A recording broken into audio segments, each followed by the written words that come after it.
Good evening, ladies and gentlemen. The fucking intro music hits so hard after a big win, guys. It hits so hard after the win tonight in EuroLeague and the win in Serbia against Maccabi Tel Aviv. The miracle in Topola, is that the name of the town? In Topola, it will forever be down in history. 6-1. Jesus Christ, guys! I can't believe what we've just seen. I, I haven't been so happy in so long. It's like my smile is massive. Like it reminds me a bit like the day we beat Arsenal. Like I just cannot believe what we just saw from the team that went out there on Sunday and just lost. The team we've seen the past week, and the same guys went out there and they did it. They did it. All the cards were down. No one believed in them. Even Mendilibar said it wouldn't need to be a miracle. And to be honest, in the first half, they made it look easy. Came back 3-0, followed in the footsteps of the earlier game where PAOK did similar stuff. They came back and they beat Dynamo Zagreb. What an insane day. What a great game.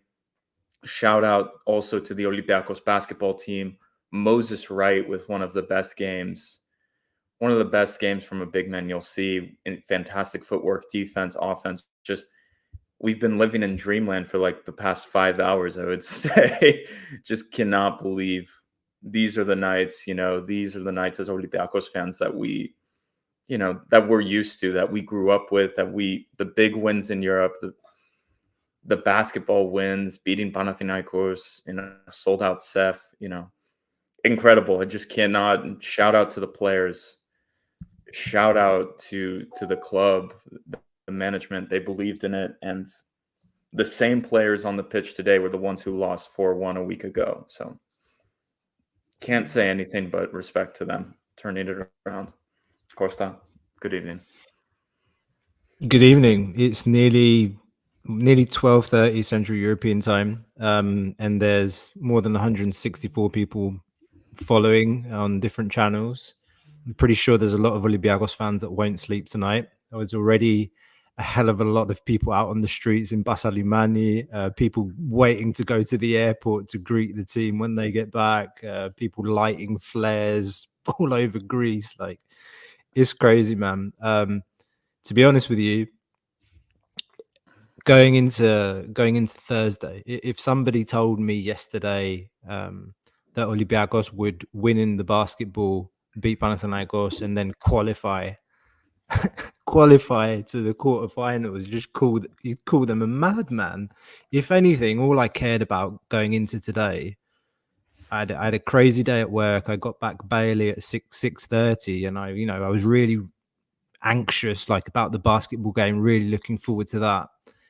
And we won that, and then thought, okay, I'll switch over to the football and I'll just leave it on and see what happens. And I sat there and I was kind of playing with my phone, and then 10 minutes Daniel Pudenza strikes. So all right, that's good.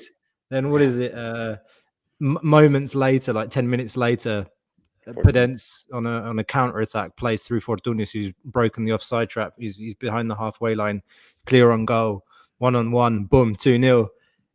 And then 3-0 at halftime. You're like, this is unreal. And I mean, I'm gonna stay on tonight as long as I can. Ari's gonna join soon. He'll substitute for me. Even Dimitris, I think he's finishing a shift. He's gonna join. If you're an Olympiacos fan, you're not sleeping tonight from joy, for good reason. But I think all I have to say, really, if I could sum it up in a words, the feeling and what's on my mind is, this is why you're called Thrilos. This is why you're a legend. This is what it means to be Olympiacos. Yeah, incredible. I'm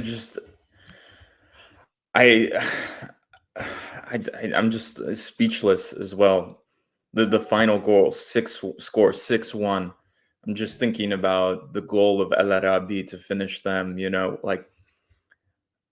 just so much symbolism for him to do it, for El Arabi to finish them with the guns so much class there at the end. You felt completely under control. Just Look at the comments. Look at the comments. Manos G7, yeah. what the fuck just happened?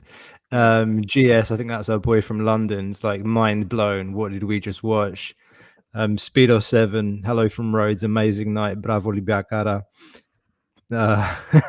It's something about Alex 050 Aris only fans. Will Delis scenes. Just everybody going off in the chat here. Fragiscos Veras, what a night, what a game. Has GS, has this ever happened before in UEFA history? Overturn a 1-4 away from home? No. That is something that's coming out of today's game as well. There's never been in the history of UEFA competition a side that's lost the first game 3-0 at home that's overturned the result. So it's not only an epic night, one for the history books of Olympiacos, it's an epic and historic night in UEFA competition as well. Just unreal. And before we skip past it, Stefanos with a €10 donation. Thank you, Stefan. Δεν πέφτει με τίποτα. And it's just... This is so true as well from Zani Saragas, like πόσα εγκεφαλικά πάθαμε σήμερα. I was like, mate, you know, sometimes like the so obviously I'm raised in the UK and I have mixed culture, but like when it comes to Gurya or like certain things, like my dog was sitting on the couch for me when the first goal went in, and then the second goal and the third goal, and then as soon as he moved away from the couch, Zahavi got the penalty and he scored, and I was like, Jack, you're fucking sitting next to me for the entire rest of the next game. But like I was, and like the poor dog wanted to get down and go to his bed, and I wouldn't let him go. I think I let him go in extra time. I was like, okay, Jack, whatever happens now, in extra time. If we lose, it's your fault. But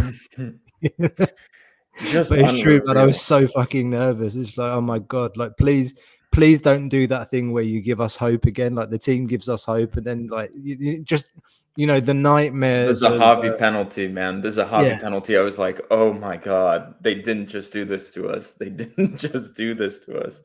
No, but I think, you know, Marshall was saying during our exchanges in the chat that there's just too much quality. Zahavi was always going to score, man. Like, no. I agree. And I was talking to a bunch of people at halftime. I was like, there's no way this game ends and Zahavi doesn't score. Yeah. He did. But also, like, with the game going to halftime, you look at our bench and you look at theirs, and you look at, you know, El Arabi's coming on towards the end of the game. Jovetic is coming on. He's still got legs. Masuras, even like Iborra and Kini, like, were super useful. Like, yeah, you know, Kini made some good tackles to break up some of their attacks.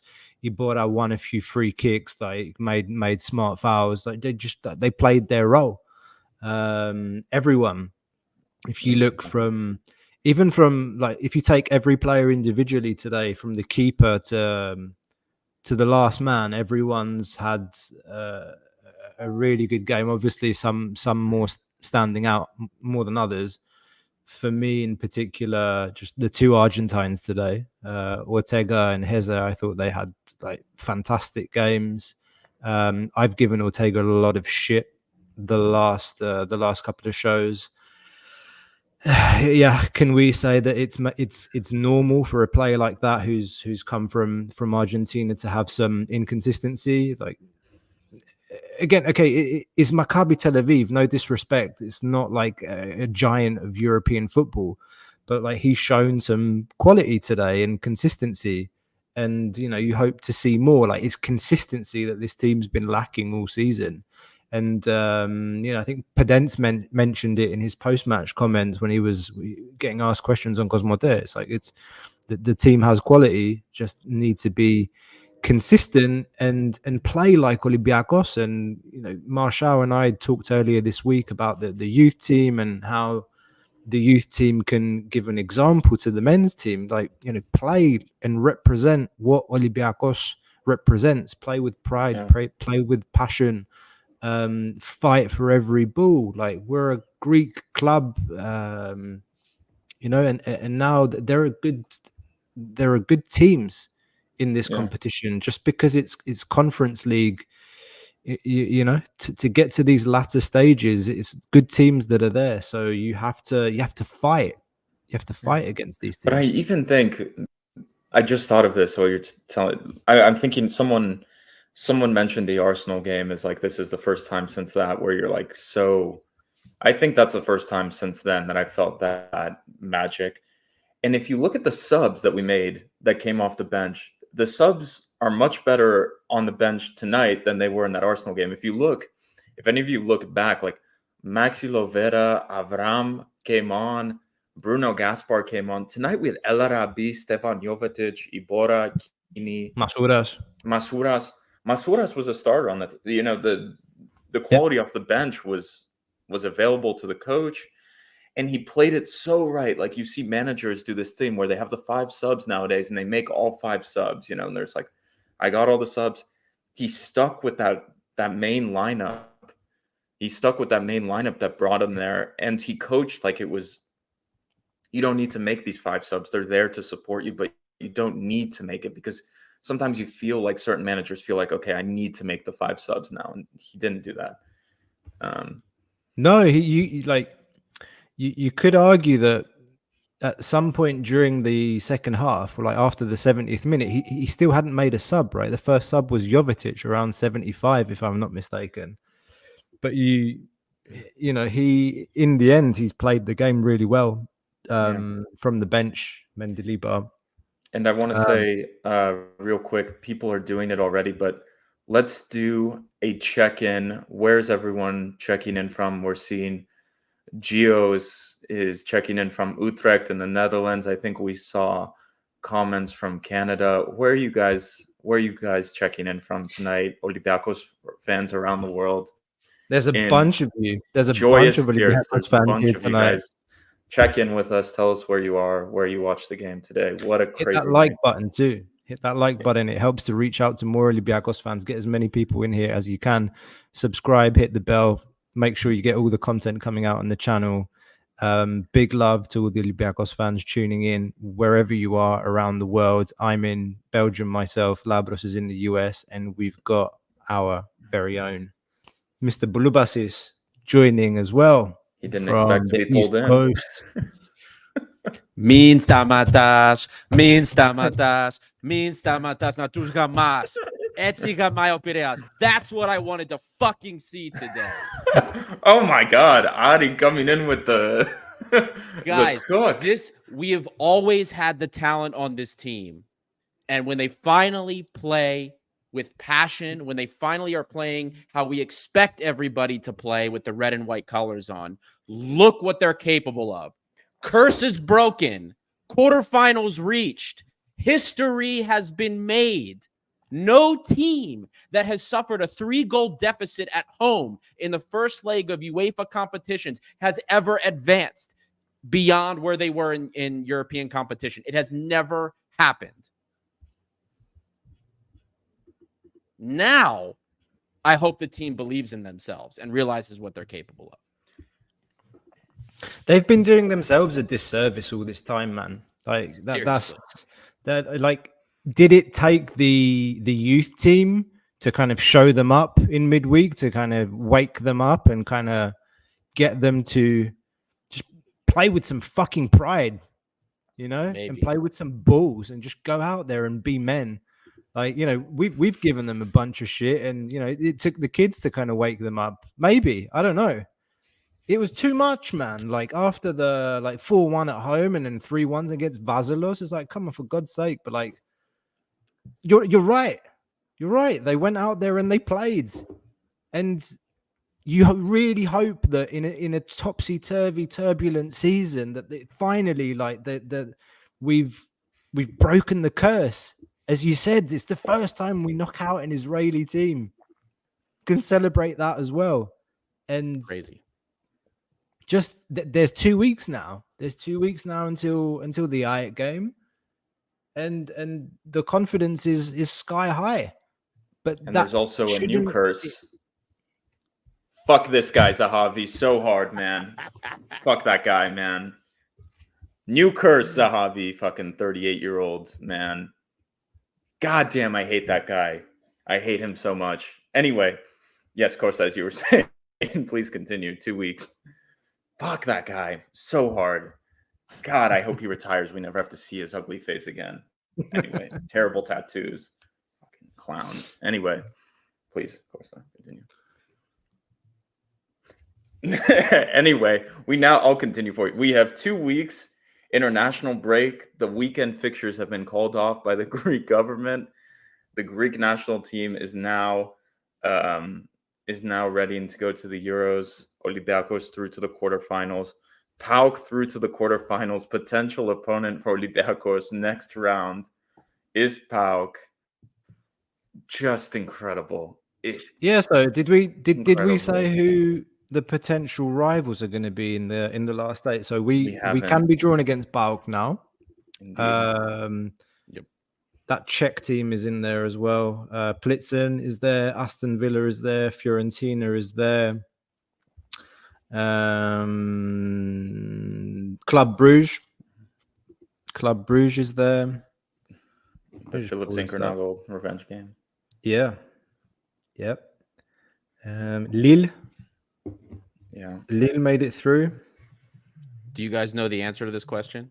By Will Dellis. When's the last time we scored 6 in a match? Leverkusen. No. Was it in Europe? Oh, in Europe. Was it against AEK? Did we score 6 against AEK? December of 2020, we scored 6 against Lamia, and we beat them 6-0. 4 years ago, almost. Maccabi Tel Aviv is the Lamia of Europe, baby. never mind. Don't say it. Who cares about Lamia? I don't know. The last time we scored 6 goals in a match. We've had a couple. God, that's brutal. Imagine you fucking traveled to Topola, Serbia to see your club lose 6-1. Holy shit, that's like depression. Fucking damn. Imagine being those guys.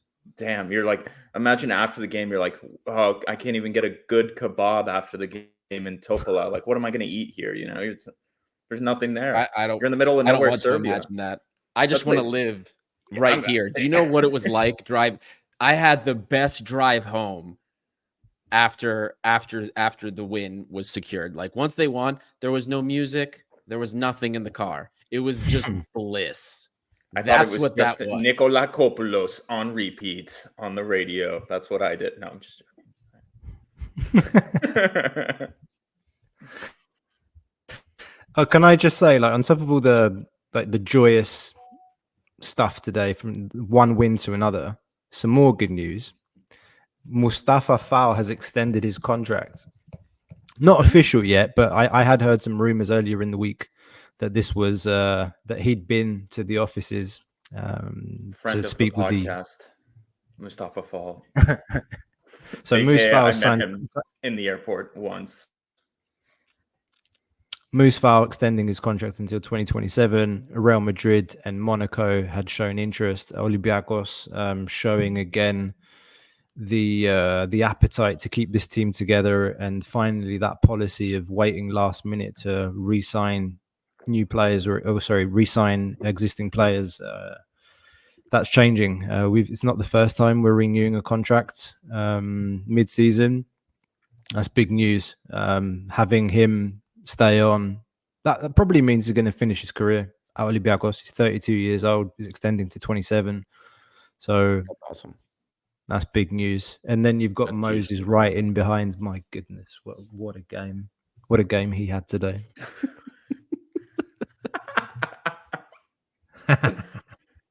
So good. From our newest contributor, Manuel, new part of the team. He has thank you for the donation, buddy. All the way from Mexico, and this is another joke from the group chat saying, I'm told Gerasimos asked to meet Mr. Marinakis to apologize to Mendilibar, more to follow. Gerasimo, who was flying off the handle the last couple of matches. Guys, I have to check myself. We beat Panetolikos. We scored 6 goals against them last season. So it hasn't been as long as I thought it was.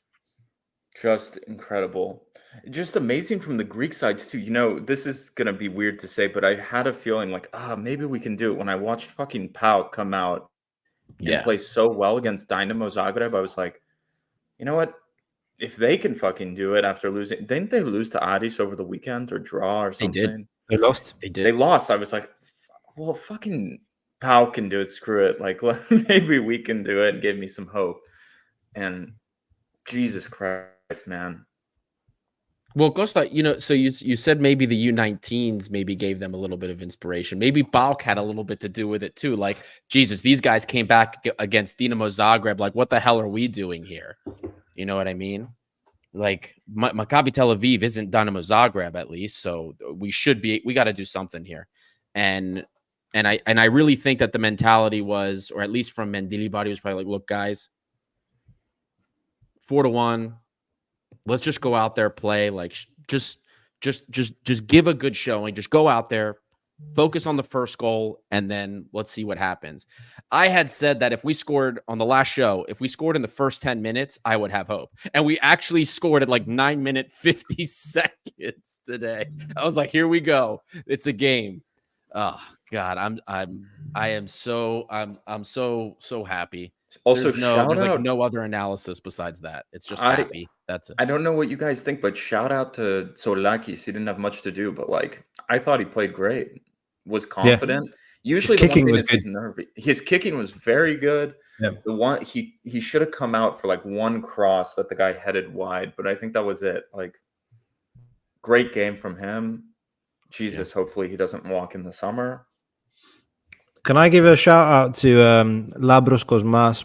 Labros Kosmas is an amazing designer. If you guys have seen a design of a potential centenary kit for Olympiacos that's been going around, it's got like threads here, like gold gold emblem.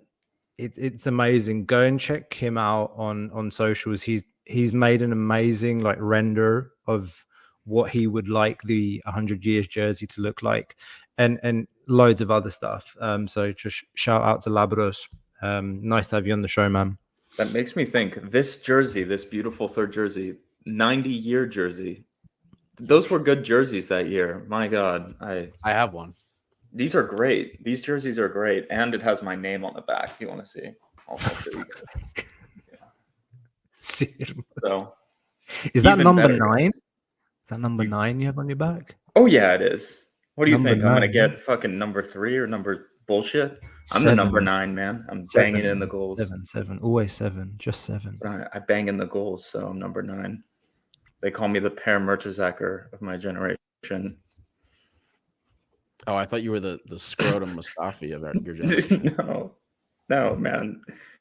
I'm very also slow. shout out, like, man, are you seeing the amount of people from just different parts of the world that are checking in? I think we've seen Sweden, we've seen Ireland, we've seen Switzerland, we've seen Italy, France. We haven't seen, like, there's Canada, Germany, there's like Australia, Adelaide, UK, Poland, Canada, North Carolina. Give me some more. Keep it coming. Yeah.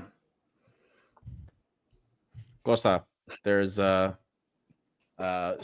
great way here to plug Patreon, actually, because Eli's asking how you join the WhatsApp group. Well, you can join the WhatsApp group if you go on patreon.com and join us. You can join us on Patreon for $1 a month. You can join the Patreon group, get early access to some data, scouting reports, things also that we don't share on social media, things we can't share in public. We also would like to thank our newest patron. We just had a patron join us. I will get his name. I just lost it. But we want to thank all of our patrons, of course. Thank you guys for your support. Ilias Bilihutis is our newest patron. Thank you so much for joining the club, buddy. We're excited to have you, and thank you again for the support. Looking to do many big things with the support we're doing. We're leveling up all the time. Some changes probably also coming too that I think you guys will like. So we're excited. Yeah. Merch is coming, so keep an eye out for that too. Very soon. Very soon. We're pumped. A few things. Go ahead, Costa. No, I was just going to say, Nick Hempel, thanks for this. So the potential opponents in the quarterfinals are Fenerbahce, Fiorentina, PAOK, Victoria Plitzen, Aston Villa, Club Brugge, Lille. Guys, picks? Historically, we played Fenerbahce, PAOK, and Victoria Plizen in the past few years, 5 years. Obviously PAOK, but interesting. I don't know if I was still living in Europe, I would want Fiorentina just to go to Florence because the food is fucking the focaccia. Have you ever had the focaccia sandwiches they do? Oh my god, it's so good. So that's what I would want. Me being here in the US where I can't go, I would love to play Victoria Plizen because they struggled against Servette, my old team in Geneva. So yeah. What about you, Ari? Honestly, I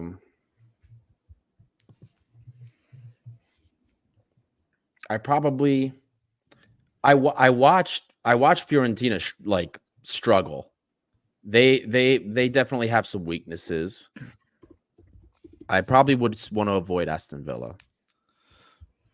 But that would be really the only club I really would want to avoid of all of them. I think we can compete. I mean, God, if we play like we did tonight, there's nobody we can't compete with on this list. Aston Villa, maybe we want to stay with any Premier League club. Maybe I'd say no, but I don't mind anybody else. Fenerbahce, we've done very well against. Turkish teams in general, we've done very well against, so I'd be fine with them. I've always felt like Italian sides, we also match up well because their style of play is a little bit slower. So I feel like that's not so bad either. Plizen, also not scared of them.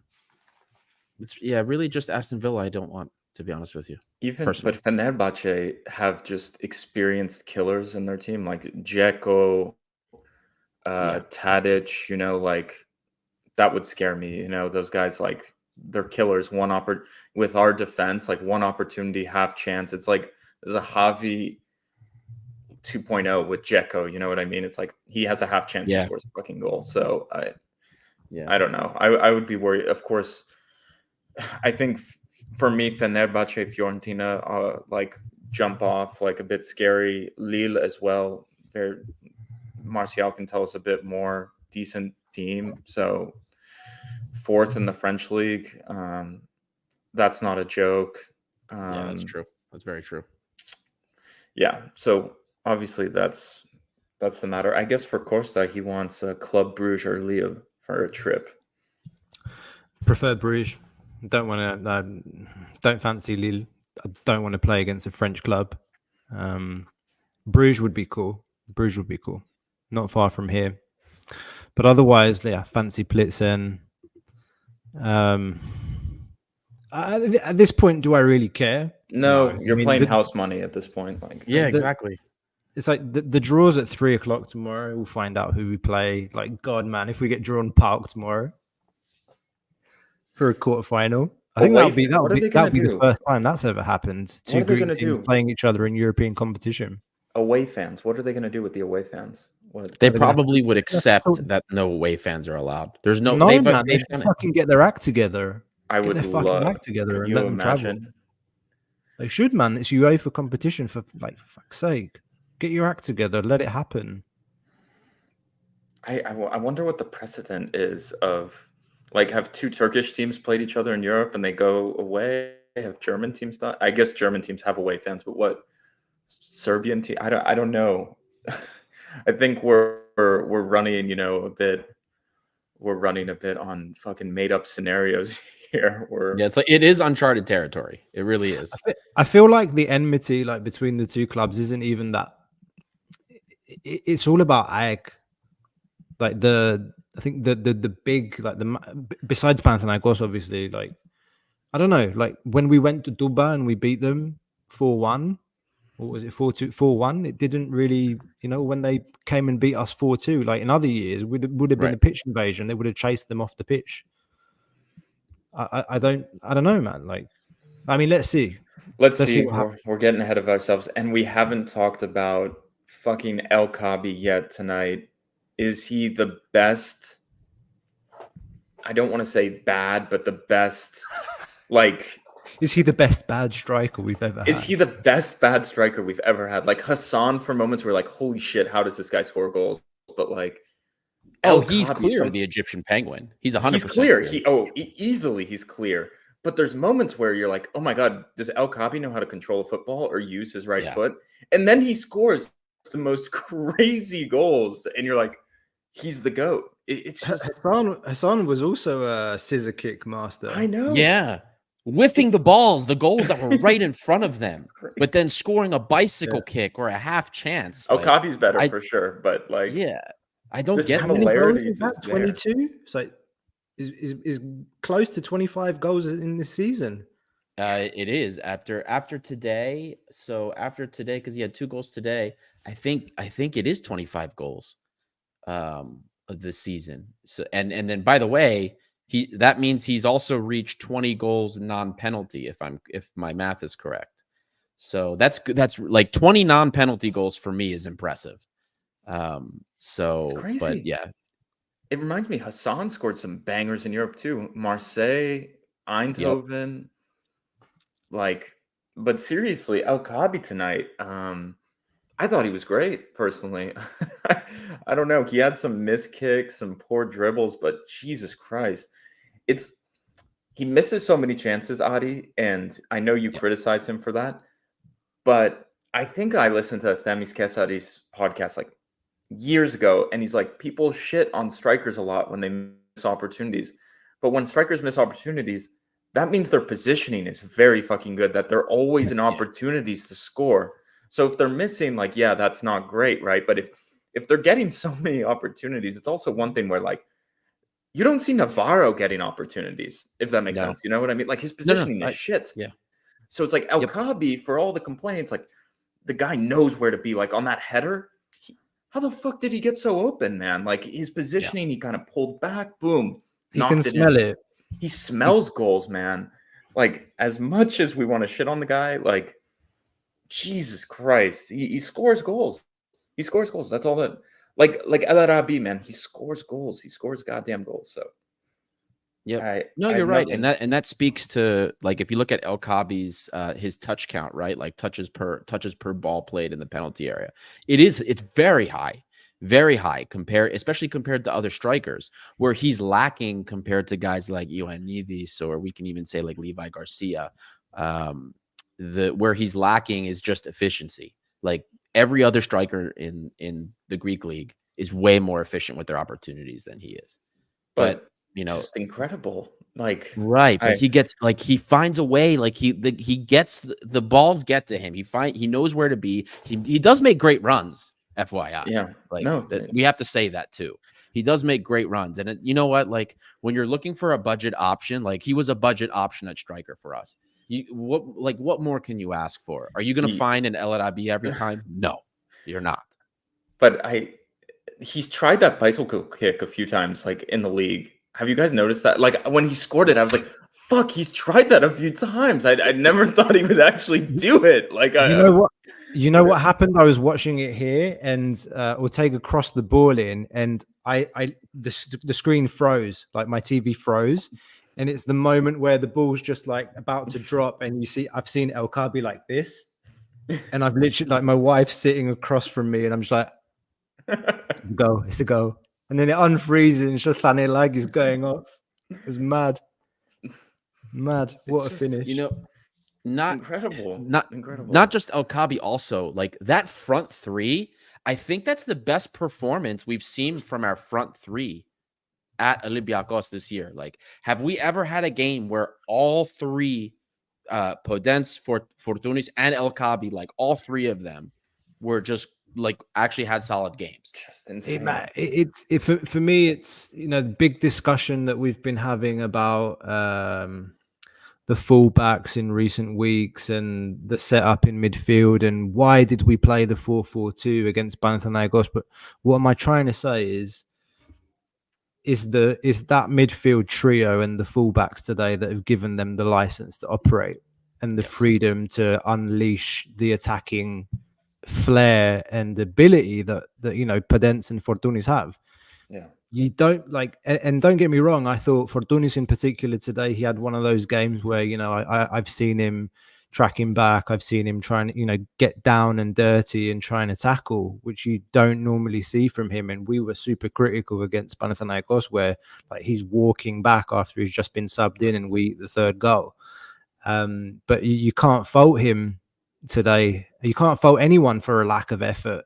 But I really think that when those three in midfield, Heze, Chiquinho, Horta, are playing at the level that they were playing today, I think Chiquinho and Heze in particular today, you can get that. You can expect that from Fortunis and Podence.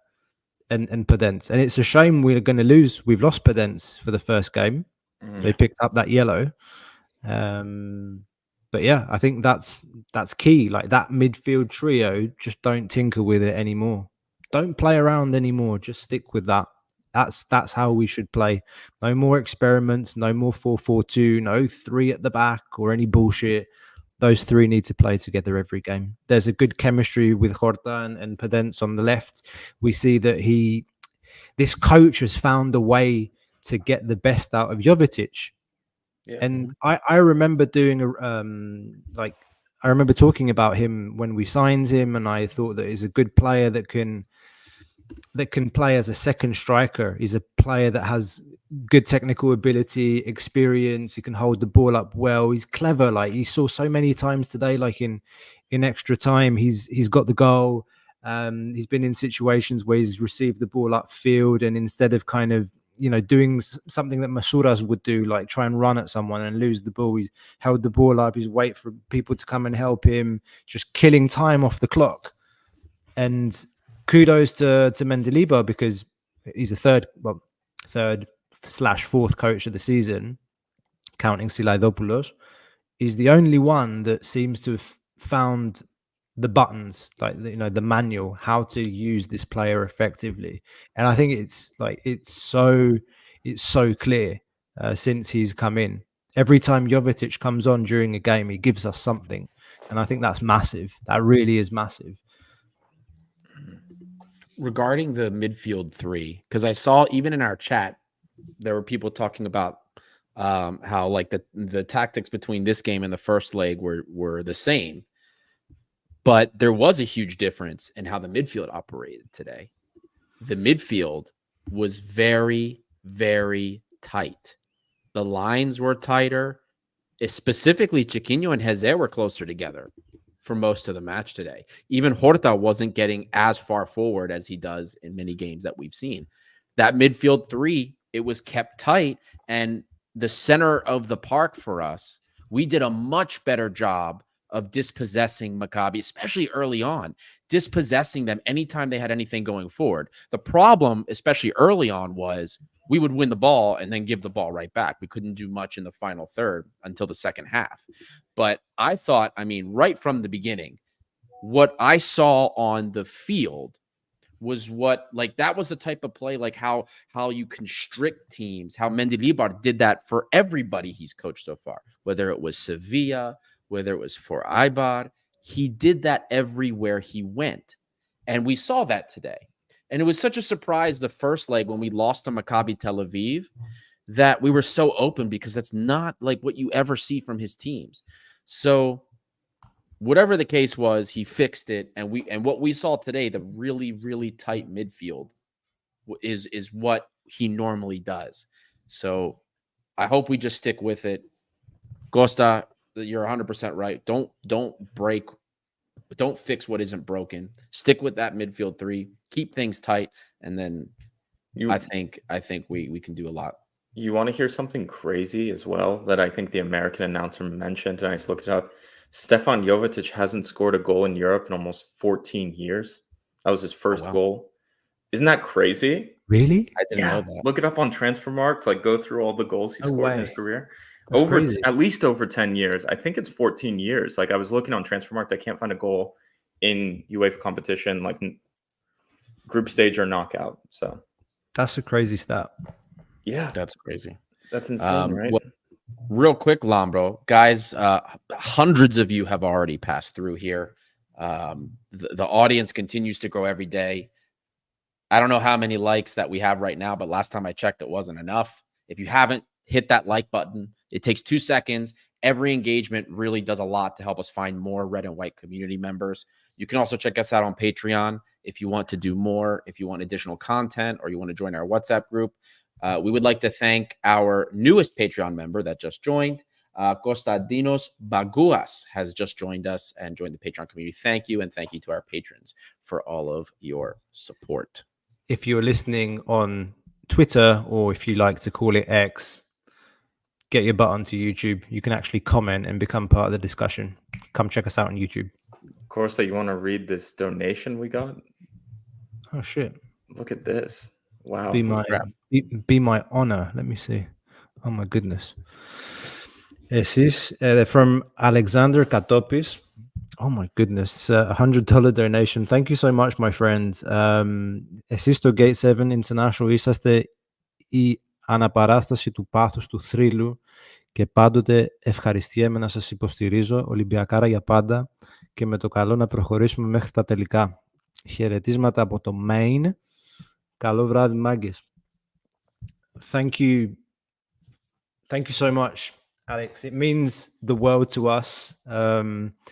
This initiative here that started as a pastime during COVID, between the other two and Peter, for those of you that have been following since the beginning, and it's grown into something that's completely surpassed all of perhaps even my expectations. I'm probably one that was most optimistic about crazy ideas, but it just gives us, I think I speak for all of us in that this gives us so much joy, the engagement that we have with all of you, and the amount of people that are here is just, it's insane. I'm so grateful, and it makes me so happy to be part of this community.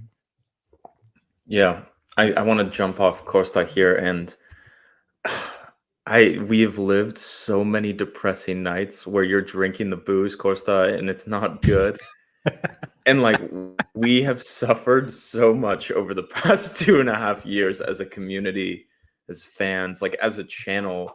Like, how many times have we gone live after 4-1, 5-0? You know, it's like not been easy. Hate comments from other fans, difficult nights, and like, you know, it gives me nostalgia for when we just started this podcast, you know, deep in COVID 2020, 2021.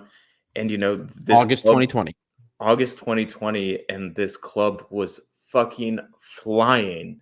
You know, we just got knocked out by Wolves, but, you know, there was just a belief, you know, that this team is something. And even the game like that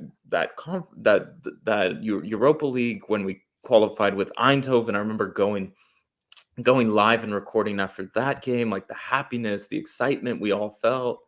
Even that loss when we failed to go through against Arsenal, where we won 1-0 in the Emirates, just pride to be an Olympiacos fan, like so proud to see our club like fighting and advancing deep in European competition, whether it's the Champions League, Europa League, or Conference League. Like, this is what it's all about. Like, it's so much like negativity. There's been so much complaining, so much sadness, so much anger, fighting amongst fans. And you know what? It's not always been this way. And you know what? Alexander, that donation means so much to us, because you know what? I hope we can turn a corner as a club, as a group, and we can be more positive, and coming from me as well, and fucking do something, you know, feel the way we felt years ago when we were qualifying, when we were going through, when we were winning the league, when we were winning trophies, because that's what Olympiacos means. Costa said, Olympiacos means legend.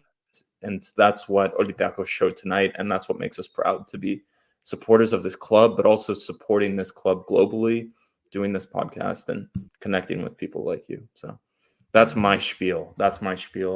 Thank you so much for the donation. Yeah. Thank you again, buddy. You guys make this community what it is. I mean, it grows by the day. This past show we did before this on Sunday, we had our largest live audience ever, and it's getting close there again. At one point, we had over 360 people that were actively listening to us, and we've had shows where we've had 1,000 people come in and out, but over 360 people that were tuned in, engaging, and live. That was something else. And even today, I mean, like these are heights that I never dreamed. Lambro never dreamed. Costa was the most optimistic out of all of us, 100%. But I mean, this community is becoming something bigger than any of us imagined, and it's all because of you guys. So thank you, Alex, and thank you everybody here. Some of you have been here from the beginning, so we really appreciate it. And this space will continue to be not just a space for all of you, but a voice for all of you as well. So God, thank you. And it's just full circle, like the fucking Maccabi Haifa game. Me and Costa were sitting in my fucking rinky dink apartment in Brussels in the roof. It was summer. It was hot. Drinking shitty 1664 beers or whatever, or Jupiler or whatever. And now, like, oh God, it feels so good tonight. It feels so good, guys. We're just gonna keep going. The good, the bad, we'll be here. So we'll keep going. Exactly. And we're playing with house money now. So whatever happens, let's do it. It was our night. It was our night tonight, guys. And there was a moment in the game, and there's somebody in the chat that raised it. When Milsom got injured at the beginning of the game, it reminded me a little bit of that moment in the Ghent game, the away leg, when their winger got injured. The really dangerous one. He got in a clash with Kinney on the wing, and he had to come off. And I thought that was the moment that game turned on its head. And so I thought, we're going to win this now.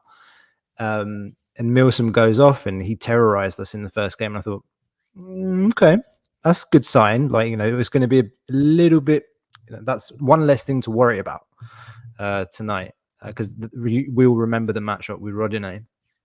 But anyway, no need to dwell on that. But I thought that was an interesting comment from one of our friends. I think Hussein, our good friend, who I think Ari, you and I have both met him outside the stadium.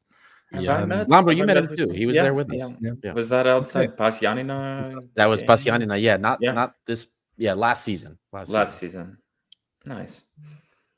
Hopefully I will be able to go to at least one game before the end of the season. It's nice. I'm not sure when the fixtures are going to be now for the quarterfinal, but for people that are listening, watching us from Greece, whenever we do go out to games, we do like to talk to fans outside the stadium. So watch this space, let you know if that is the case. This is an interesting comment. Some Badu NDI says he's really drunk and just noticed that my microphone looks a bit like the Greek League trophy. Maybe a sign. I don't know what you're drinking, mate, but have a little bit more for me.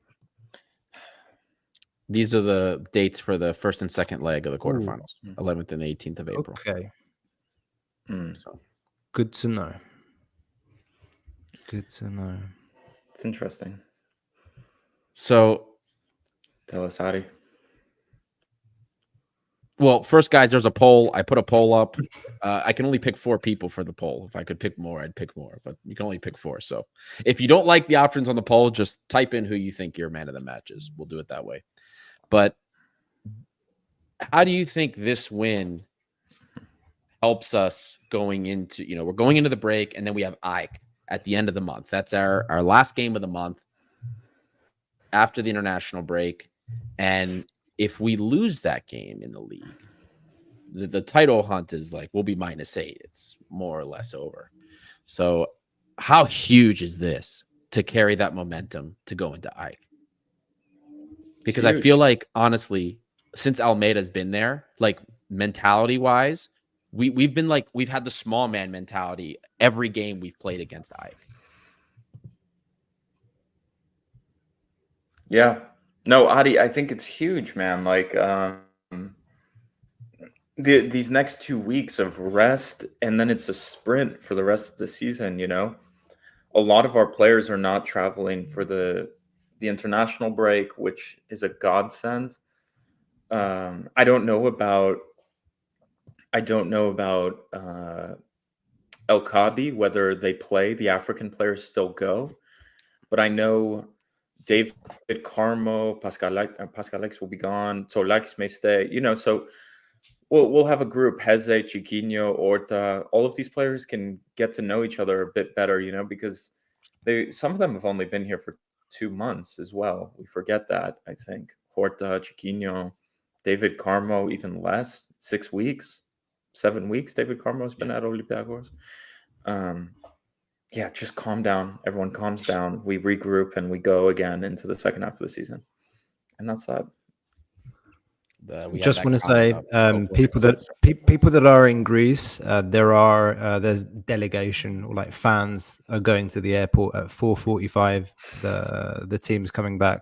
Fans are going. So if you're feeling a bit crazy, or like if you're a student and you've got nothing to do, or if you've got stuff to do but want to fuck it off and go and celebrate, go to the airport at 4:45. That's going to be a party at the airport. This is a nice comment too from Zois.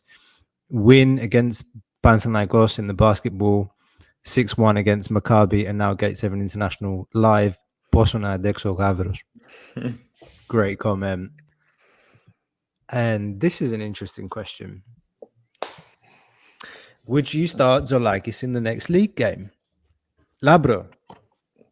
I brought up that he performed really well. That's why I'm asking you. That's why you're asking me, of course. You're normally the one that's like, giving him shit all the time.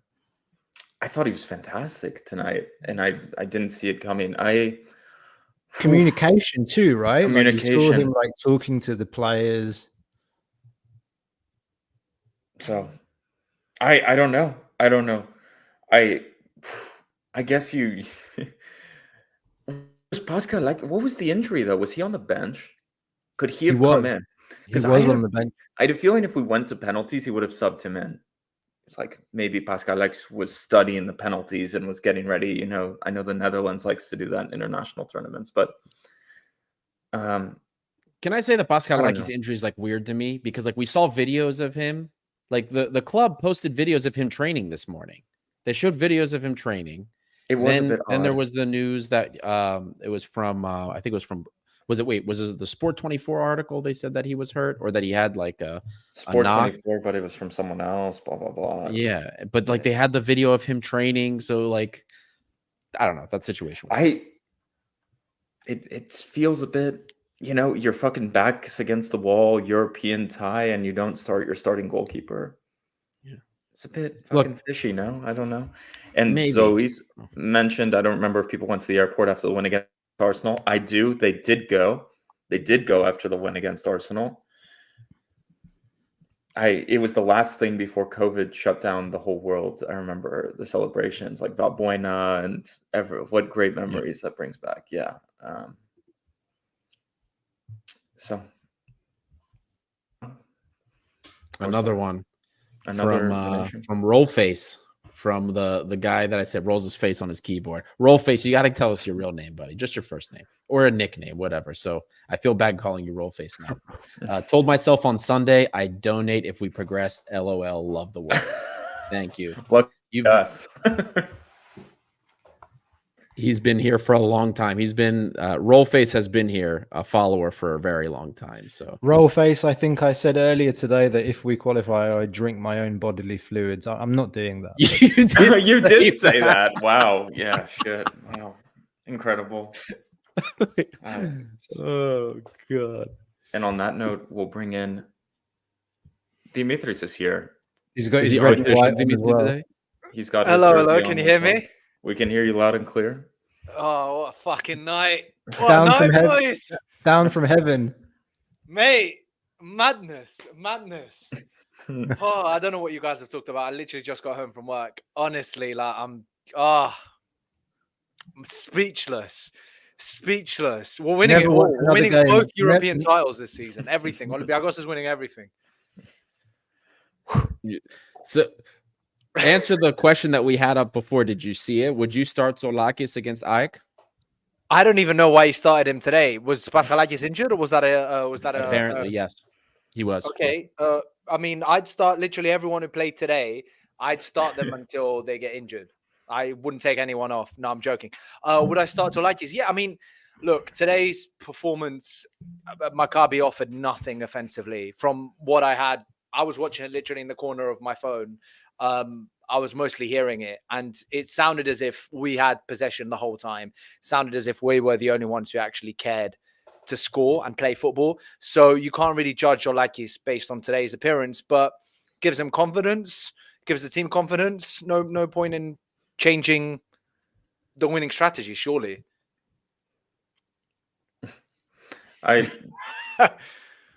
What was up with Maccabi Tel Aviv? Can we talk about that though? What happened to Maccabi Tel Aviv tonight? Could you guys hear Robbie Keane swearing the whole time, or was that just us? Okay. Yes.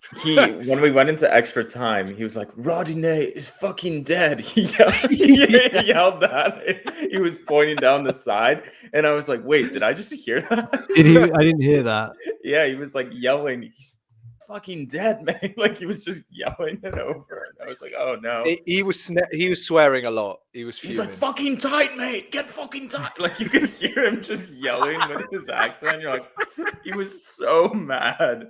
He was. Then, like, you could hear like clearly. You could hear the freaking the announcer who was on covering for the American TV was like, "Yeah, you can hear Robbie Keane very vocally on the side." It's like he said that. It's like, yeah. We all had the same stream, right? Like you guys and us. Did we talk about this last time? We all have the same. It's Paramount Plus, right? Yeah, Discovery or whatever. So it's a British. You guys had this British commentator. Yep.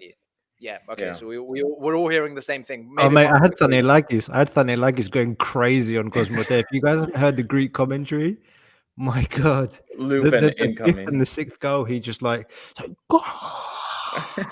I'm gonna go back in and watch that with him. Yeah. I honestly like there was like loud noises that I can't even explain coming out of my mouth with the fourth goal. I made everyone at my work watch the fourth goal. I was like, look at this. Like, I was like, this is like Gareth Bale in the Champions League final. I might have exaggerated. I said, this is the best goal you'll ever see in your life. I was like, look at him. This guy's the next big signing for Real Madrid. Wait, and then they were like, how old is he? I was like, 30, but no one cares. The man's a magician. Someone texted me and they said, is Alkabi Holland from Timu? Like with that left foot inability on the right foot. Holland. Holland. The Holland of Timu. Or Wish. Yeah, exactly.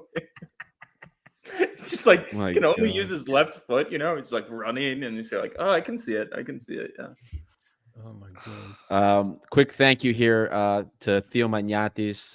Thank you, buddy, for the donation. I'll just piggyback off of Rollface and Alexandro. Ecstatic at work this morning. We are going all the way. Thank you again, buddy. Man, you can just feel everybody's happy. Everybody's positive in the chat. Everybody's having a wonderful time. I have a question about basketball. Does Shaq McKissick remind you of Jaylen Brown sometimes, where he can't fucking dribble the ball with his left hand? Like every time, it's like, dude. Every time he dribbles with the left, I'm like, no, go right, go back. Did you hear Ataman tell his team to force him left during the timeout? I didn't. They were like, when McKissick gets the ball, force him left. And I was just like, dribble with his left hand. Thing. I was no, he can't. Literally every time he dribbles when with he the left goes hand, in the ball and he goes does the reverse layups. Yeah. But the thing is, he's so fast and he's so explosive and energetic that he sort of has that. It allows him to be able to go on his right, and even if the defender's expecting it, he's still going to blow by them. Yeah, and he can still sort of change. So he just has that. Did you see his wife today? How incredible she looked! My God, what a woman! The red dress. Oh, it's like she knew. She knows. She knows how to manipulate, man. She knew what was happening today. She knew we were going to destroy them. Damn. Oh my God! Big love to Beryl McKissick if she's watching the show. Friend of the podcast, also friend of the podcast. I wouldn't be surprised after everything we've seen today. I wouldn't be surprised if Beryl just pops up. Like this day can only get better. Yeah, You never Beryl, know. come on, show yourself. Her and Crazier things. Walkup's wife as well. Hopefully she's a fan. They're all fans in our Everyone's fantasy a world. fan. Walkup as well. Supposedly his ankle is like a complete shit show. Like It was like that after the yeah, game. But did you hear his interview after the game? Going, there's no way I was missing this game. He basically said like, this game we can't miss it. And Williams-Goss. Williams-Goss played with an injury as well. Yep. It's Walkup. That's huge, man. That's Walkup huge. Like, hates Lucas so much, man. You can just he hates him so much. He like has visceral hate for Lucas. It's like fuck that guy is so hard. I think Walkup dislikes Lucas so much more than like the actual Greeks on our team because they're all mates and they grew up together. Whereas Walkup just wants to fucking dick on him every time. Like, fuck that guy so hard. Do you know what I think? But I think it goes back to the whole like Slukas wanted Walkup's minutes, and Barzokas obviously wanted to play with Walkup as the main guy, and Slukas clearly had an issue with it. So I'm guessing training sessions last year and the season before must have been really tense between the two of them, or Slukas always sort of having this chip on his shoulder and Walkup just being like, "Fuck off, dude." So I reckon that's what I think. Mate, like the thing is, like that whole discussion about Slukas's minutes, and you look at how he's being used at Panathinaikos now, and it's almost like he's playing less. He's not starting. He's not coming up.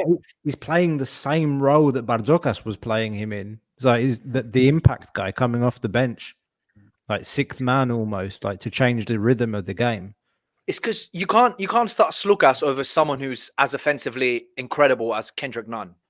Kendrick Nunn tonight had a fucking disaster. He like almost 10 turnovers, man. 10 turnovers. He reminded me of prime Dwayne Bacon for Panathinaikos. Remember Dwayne Bacon? Yeah, but he also had 20 points. Like that's the sort of game he plays. He's classic, like ball hogging. I'll turn over the ball 20 times if it means I score 50 points. Like he's a Russell Westbrook sort of player. That's it. So it's like, give me the ball and I'm going to dominate, or like try and like play one-on-one, like play ISO NBA ball. Which doesn't work in Europe. It would never work for Barzokas' team. I'm so surprised that we were even linked with him, that it was so heavily linked that we were going to get him. Because watching him today, I was just thinking to myself, yeah, incredible scorer, but at the same time, you're costing your team so much with all your turnovers. You can see the complacency. You can see the complacency in the player and like the attitude. It's like he's playing for himself. That's why he could never fit in our system. He's playing for an NBA contract. That's what he's playing for. He's one of those players that came over here like Dorsey originally, thinking, I'm going to do one season. I'm too good for this. I'm going to go back. Basically, I'm going to have a season, show everyone I'm an amazing scorer, go back. Literally could not care about anyone else. At least that's what I've got from it. Whereas Mike James has sort of accepted his role and he's like, I'm going to be the fucking best player in the EuroLeague has ever seen. Like that's what I think he's gone for instead, which I rate higher in my opinion. Yeah. I got a question for you guys, a basketball question before I go because it's ridiculously late and I've got work to do in the morning. If you could sign one player next season out of Keenan Evans, Mike James, Shane Larkin, who'd you pick? Dimitri, I know you're a big basketball guy, so I'm going to ask you first. Fuck. That's so tough. Keenan Evans, Mike James, Shane Larkin. Guys in the chat. Shane Larkin, Keenan Evans, Mike James. You can only sign one. Who do you sign? Mike James for the Cannon minutes. I'd take it. Fuck it. That's it. I mean, that's but I'm not gonna lie. I think Barzokas and his system. Evans, isn't it? I'd say Evans, but then at the same time, who would I personally want to see? Is Shane Larkin. No, I want Larkin. Really? Yeah. Mike James, he's hurt us too many times, man. Like he won't. He loves, like, I don't know if he loves Panathinaikos too much, but he hates us too much to be able to develop some sort of love there, at least in my opinion. Whereas Larkin has the record points scored in the EuroLeague. He is the man at FS by not being also, he's not as crazy with his shots and sort of selfishness as Mike James is sometimes. Yeah, but Evans is the guy that Barzokas out of the three would choose. So it's got to be. There's been a lot of talk about Keenan Evans the last week. Really? Yeah, there's been a lot of talk about Keenan Evans. Yeah, but who would go for him to come in? Because at this point in time, theoretically, we are full, right? Well, we need a guard. Yeah, we need a guard. We do need a guard. Yeah, but the question is like, does Cannon renew, or does Cannon leave and we bring in Dorsey because he's got a passport, but then we bring in an elite player like Evans? No, I'm not like I'm not even. If you ask me now if I could keep Cannon or if I replace him with Dorsey, I'm keeping Cannon though. 100%. Cannon is three times the dog that Dorsey is. Dorsey is mentally weak. He's fragile. He's not for the playoffs, the pressure moments. The guy is not built for that shit. So. I'm with you on that. Choke. Yeah. He's choked. Kanan, he's a choke. Yeah. Exactly. Whereas Kanan, how do we pronounce it in English? Kanan. It's Kanan properly, but everyone calls him Cannon. It's like it's Kanan. Isaiah Cannon. That's what we call him in the US. Yeah, we call him Isaiah Cannon in the US. He might have a shit game offensively, but what he offers defensively, he has that dog mentality. And we saw it in the Final Four against Monaco, the way he basically annihilated James. The minute he was smell it. In that third quarter, the minute he was like on James, Monaco had nothing. And Dorsey doesn't give you that defensively. It's the same issue that Slukas, for example, has. Like if they have a bad game offensively, that's it. They're done. What's their worth? Get rid of them. You don't need them to play if they're gonna have a bad game offensively. You need a fucking dog. So much rather have Kanan compared to Dorsey. Much rather. Yeah. On that note, do we want to wrap up on the football game and wrap up on the night? Because it's late in Europe. I can see tired eyes around. I'm not gonna lie, I'm probably gonna go upstairs, brush my teeth, and like be watching videos and listening to commentary. But even I'll when probably I'm do the same. Yeah. Also, I need to talk about Costa. Can we talk about how I called Alec Peters having a great season? I just was so right about that. I fucking told you, I was like, I don't think Vezenkov leaving is as big of a deal as people make it out to be. I was like, I think Alec Peters is a very good player, and you're like, no. And then you look at the fucking stats, man. I should have. Did you actually do that? Did you actually call that at the start of the season? I did remember.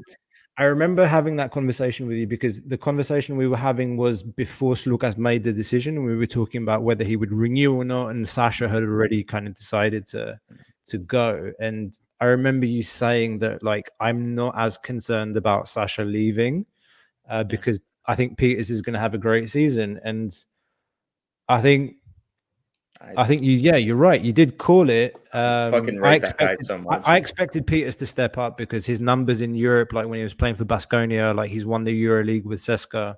Like he's clearly got the ability, but I didn't expect him to be as consistent as he is. Like as he's basically putting up the same numbers that Sasha was last season. It's all about the momentum, like he was getting choppy minutes last season, man, where like when you're a shooter, you can't be like 4 minutes in. Once you're like in the flow of it, man, like that stroke is so beautiful. The guy's a shooter. He knows how to score. This is the question people are asking a lot. I don't think so. I don't. Not in Europe. Yeah, no, like if we bring the three and bring Sasha back. Yeah. That everyone's a lot of people are saying that, like, oh yeah, bring Vezenkov back, play him at the 4, and Peters is too slow to play the 3. His feet are slower than Moses Wright's feet, who is incredible defense. Just like Moses Wright has incredible feet, but like for a 6'10" guy to have better feet than your 4 is like pretty remarkable. But anyway, Adi right there is like on freaking depression watch with the basketball talk. He is so ready to go back. Do you know what he said? Adi has admitted that he's been getting more and more into the basketball, though. And I mean, I've been watching. I didn't watch the game today, but I've been watching the games. I just don't know who else you're talking about. It's the perfect few seasons to be watching. To be fair, like you're literally, at least in my opinion, even compared to when we won the EuroLeagues, like it's incredible the way the team's playing. Like it is, and it has been honestly. Like it's entered. Like for somebody that knows nothing about basketball, And shout out to Red Point Guard. Like I check out their stuff all the time. They're very informative. I didn't know what the number system was. I knew nothing about like basketball strategy. I didn't even know what like a pick and roll was. So for somebody like me, the product that's on the field, it's entertaining the way they move the ball around. It's so nice to watch. And I can tell the difference between what Olympiacos does and what other teams do. And it's like literally the last season and a half has been. I even watched a little bit of the season before where we got knocked out. We got knocked out right after. Yeah. In the semis with FS. That's right. In the semis. That's correct. So, and even then I was like, wow, this is actually like kind of fun. Like I was never interested in basketball, but the product has always been good. And it's a team where I never feel like it's over. You know what I mean? Even there's games where we're down by like 15. I don't know what a big lead is, but like 15 points seems like a big lead to me. Yeah. And then they just come back. I never feel like they're out of it. And that's, that's a feeling that's kind of been foreign to the football team for so long. So it's enjoyable for me. And I'm somebody today, that the football team had it as well. Yeah. The football team had it today as well. So exactly. They did. Beautiful. What a day. Very beautiful. I know we're getting ready to close up, but I wanted to do a little shout here because we broke a we broke a show record for number of people that have come in and checked out the live show. Over 1,600, actually almost 1,700 people have come in and sat in for at least a few minutes in the live show. That's by a couple hundred individuals. That's a record for us. So people are happy. It is super late in Greece, which makes it even like crazier surprising. So thank you guys. We broke a show record in terms of audience. So that's it's amazing for us. Right.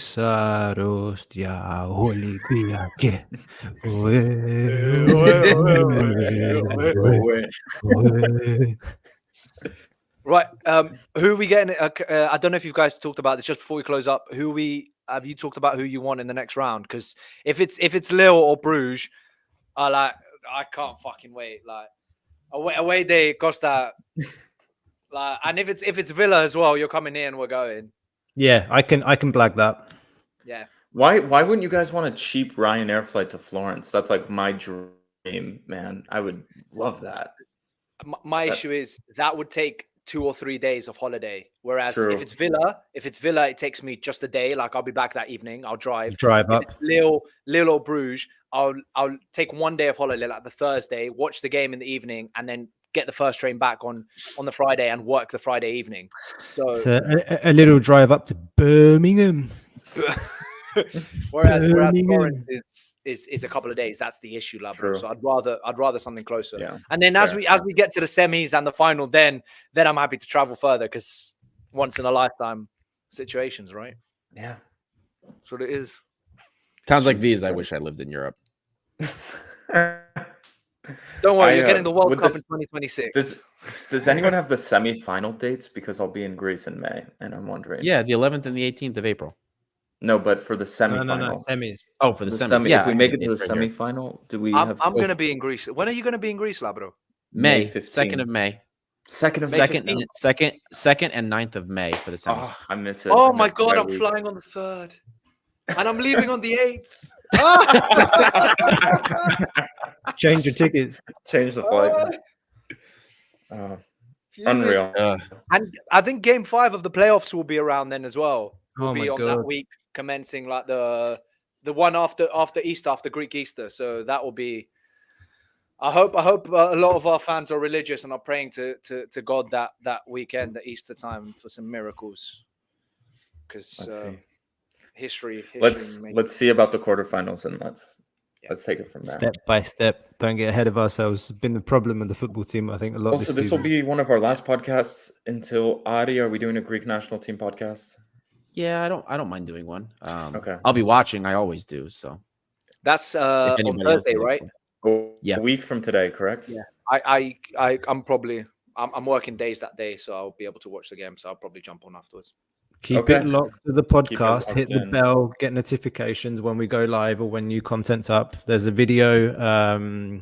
There's a video that we did. Marshall and I were talking about the youth team. If you haven't checked that out as well, preview a little bit about Nantes, the team that will be playing in the semis. It's the semis we're in the Europa Youth League, UEFA Youth League. So go check that out if you haven't seen that as well. It was a nice episode, nice recorded podcast. Absolutely. And real quick, because I just checked out the man of the match poll for the audience, and I think I was a little bit surprised by it. So real quick, we're not going to do coaches grade because it's probably A+ for everyone. So real quick, everybody give your man of the match. Costa, go first. Hard one today. I think the team is man of the match, but I'm not going to pussy out. I'm going to give it to Ortega, because I think it's easy to call Pedence. It's easy to call out El Kabi. Like you can give a shout out to everyone. I think everyone's today was pretty. It was high standard. It was what we expect of Olympiacos. But I want to give a special shout out to him today. I thought he was solid defensively. He could have had more than one assist. And I've given him some shit the last few weeks, so I just want to give him some love today. Lambro? Yeah. Why is he the only one who knows how to cross to El Kabi as well? Like he knows how to cross the ball to El Kabi. Like everyone else cannot cross the ball. Like Rodinei could not save a cross to El Kabi. Like, but for some reason Ortega like understands the guy's movement really well. I want to say El Kabi or Podence was a player above the level of the rest today. Like we can say that. Like just a player like that you want to see playing on Tuesday or Wednesday, if we're being honest. Like, just fantastic. I watch Inter and Atletico Madrid play, and when he plays like that, I don't see why he couldn't play on a team like that in a round of 16 of the Champions League. If I'm being like deadly honest, I'm going to give it to him today because his quality, his confidence, and that first goal is what gave belief to the rest of the players to say, okay, we can fucking do it.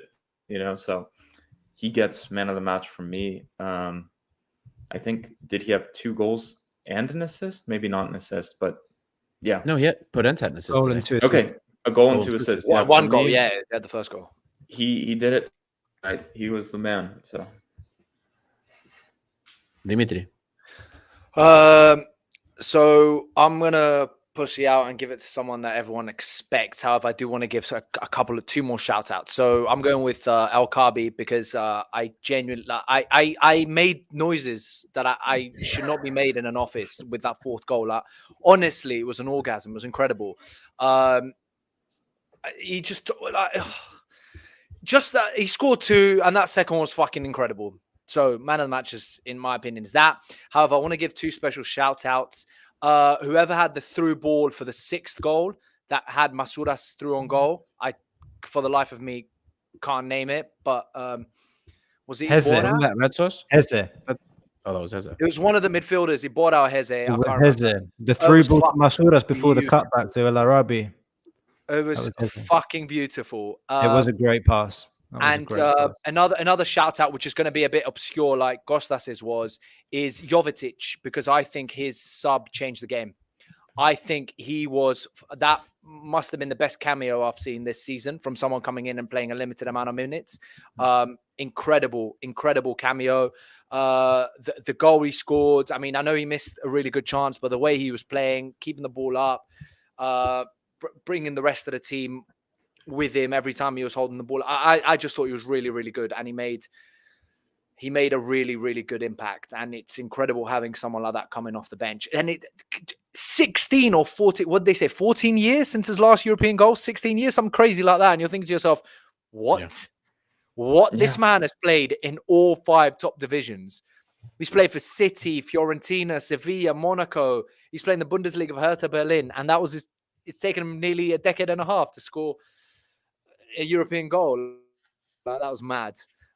And just one last thing. Yes, I am wearing that really old kit. It doesn't have that doll on the back. It has Albert Riera on the back. If Oh my anyone God. remembers him, I'm a Liverpool remember fan. him. So Liverpool, Olympiacos, it was a very easy pick for me to go with Riera. Just like my Liverpool shirt should have Tsimikas. I just haven't got around to getting Tsimikas on the back. Okay. Addy? So I was caught between like Podence and Fortunis, and I went with Podence, but the chat surprised me because I expected the chat to be 100% El Kabi. So, but they're by far and away Podence. So, and for the same reason that Lambro had talked about earlier, without Podence getting the early goal, the belief probably isn't there. Whether or not the goal was maybe fortunate or not, but like, I mean, he did that same cutback he did to score the goal against Panathinaikos, where it was just like he cuts in, but then he hit it far post instead of near post. So it was just a great series of play. And when Podence is on and he's not disappearing and he wants the ball, he can do some great things with it. He's so tricky. So I'm just happy that he's back and he's just like firing on all cylinders. We need to activate that guy's clause, whatever it is now. Exactly, I agree 100% because you're going to sell him one way or another.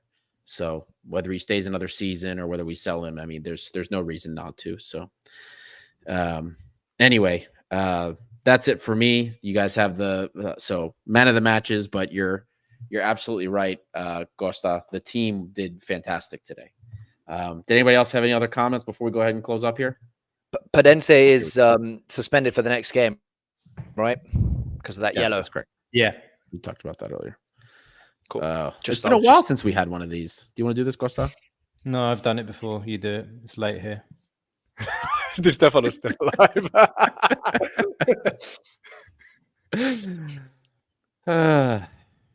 We also have Yorgos Chalkias in the group chat. I don't know if that's the ex-Greece international goalkeeper. You think the ex-Greece international goalkeeper speaks English? You never know. Didn't he play for Portsmouth for a season? Wasn't he the one who sucked in the Euros? No, he was the one that came out. He came off in 2012. In the third game, he pretended to be injured. Zorvas came in and we qualified. Yeah, I forgot about that. My first ever football game watching Greece was Greece-South Korea in a friendly game at Fulham. I was like 10 years old. Were you there? I was there. You can see. I was like, too. I was 11 years old. I went with all my primary school friends and our dads. And we're sitting behind the goal and we can see the free kick. And like the goal was a free kick. And some guy next to me just shouts, Chalkia, είσαι για το μπούτσο. I'll never forget that moment. So shout out to Chalkia for giving me that cool memory. Oh, it is Kostas Chalkias. It's not Yorgos Chalkias. Anyway, it's still great funny. memory. So anyway, funny. Oh, Jesus Christ. What was I supposed to be doing again? You were supposed to tell Alfredo Di Stefano why we speak English and not Greek. Oh, right. Where is that comment? Then let's wrap up. It's okay. That's all right. All right, guys. He can find out. We have a website. Thank you, everybody, for joining. We're an hour and a half in here, and we just broke our live record just now. So there's over 360 people, 366 of you here. Over 1,800 have passed through the show.